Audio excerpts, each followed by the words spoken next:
In this video, we'll be talking about common mistakes that barbers make and how to avoid them.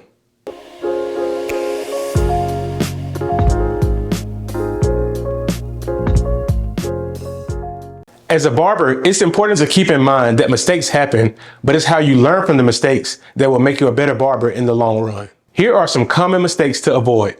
Mistake number 1, not listening to the client. Listening to your client's needs and preferences is crucial in delivering the best haircut possible. Remember, you're not cutting them how you want the haircut to look, but you're cutting the hair how they want it to look. Make sure to ask questions and listen carefully to their answers. That way you guys are on the same page. Also use visual aids such as pictures and videos whenever you can.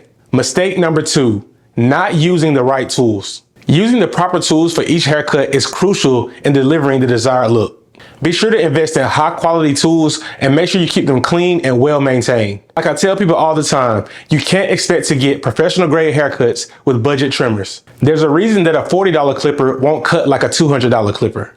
You also have to take the correct approach when doing haircuts. For example, if someone has extremely short hair, why would you use a wide tooth comb? That doesn't make any sense. It would make more sense to use something like a taper comb that has ultra fine teeth on one end and medium teeth on the other end. And you wouldn't use a super sharp trimmer on someone with sensitive skin. You would more so use a trimmer that's not set as close.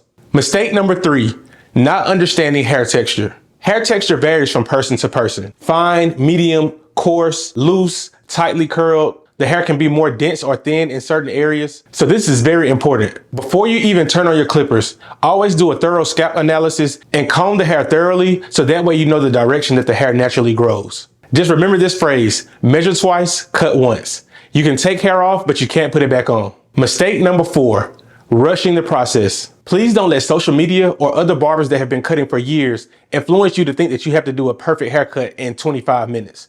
They've been doing that for years, so they've built up the experience to be able to do that.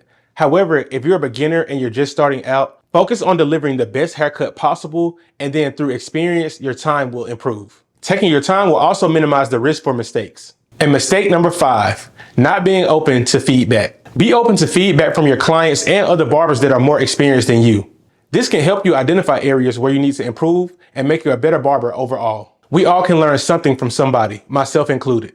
And remember, making mistakes is a natural part of the learning process. Thanks for watching, and don't forget to like, share, and follow.